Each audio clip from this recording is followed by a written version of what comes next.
Dans la dernière quinzaine du mois de septembre 2022, APDFE a mené plusieurs activités.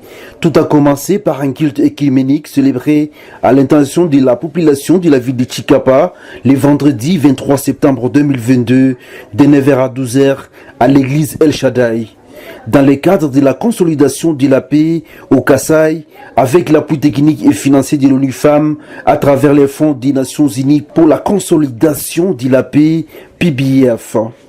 Dans le cadre du projet, appuyer les leaderships des femmes et des jeunes dans la gouvernance locale et inclusive et la consolidation de la paix au Kasaï. Animé par les différentes confessions religieuses dont Islam, catholique, protestante, kimbanguiste, église de réveil, en présence du représentant du ministre du genre, famille et enfants, qui s'était exprimé en ces termes. La paix, lorsque nous l'avons, donc nous devons chercher à la consolider. Lorsque nous commençons à réfléchir pour la paix dans notre pays, c'est-à-dire nous nous préparons contre toute éventualité. La PDFE qui a organisé ces cultes pour penser à la paix. Vraiment, je le remercie.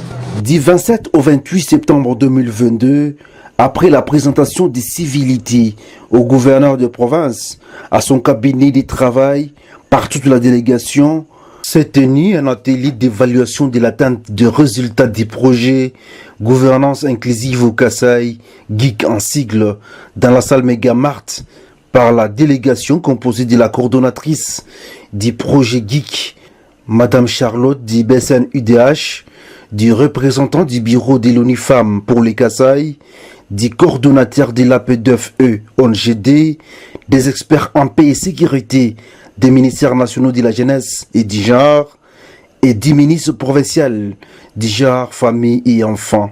À l'issue de cet atelier, les participants ont conclu à l'unanimité que le projet GIC est arrivé à son terme avec une note de satisfaction.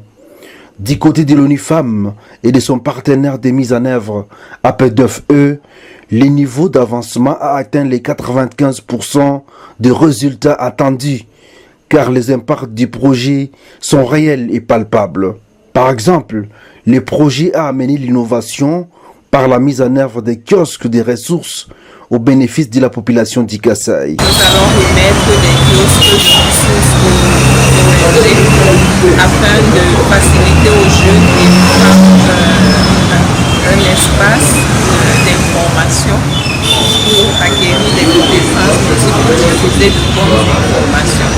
Donc nous avons la maison de la femme, la maison du barreau, l'ONG ADECO, l'ONG AFEJUO et l'ONG AOLE qui vont recevoir ces mini-cybercafés et mini-bibliothèques ouverts au public, mais surtout ouverts aux jeunes, ouverts aux femmes pour renforcer leur capacité.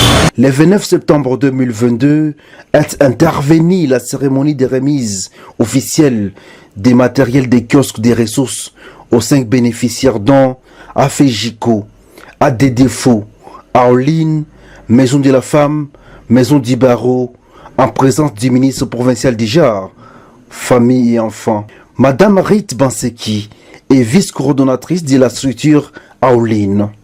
En tout cas, je suis très contente, puisqu'on avait commencé à zéro, on croyait peut-être que c'était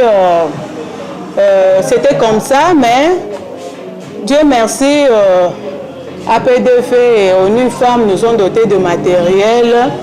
En tout cas, on avait commencé par des formations, ils nous ont promis pour soutenir les jeunes et les mamans. Et aujourd'hui, nous sommes à la fin. Nous avons vu la réalisation de leurs promesses.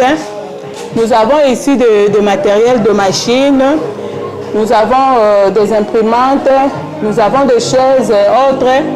Il y aura aussi une bibliothèque pour les étudiants, pour les jeunes surtout. Nous voulons que nos jeunes du Kasaï soient informés.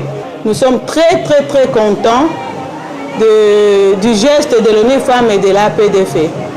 Ensuite est intervenue une autre activité dans l'espace Boupolé où les femmes et les jeunes ont présenté les travaux en plaidoyer en présence de APDFE, ONU Femmes et BSN IDH. et de la délégation ministérielle venue de Kinshasa. L'une des participantes revient ici sur les éléments évoqués dans leur desiderata. Aujourd'hui, nous sommes en train de rédiger des plaidoyers. C'est par rapport à des thématiques qui sont vraiment difficiles sur le terrain, des thématiques vraiment qui ne sont pas accessibles dans la communauté, notamment l'insécurité alimentaire, l'insécurité des personnes et leurs biens, le banditisme urbain et rural. Et aussi, nous avons parlé, il y a autant de thématiques que nous parlons tant pour les femmes, les jeunes et aussi pour des cas sociaux.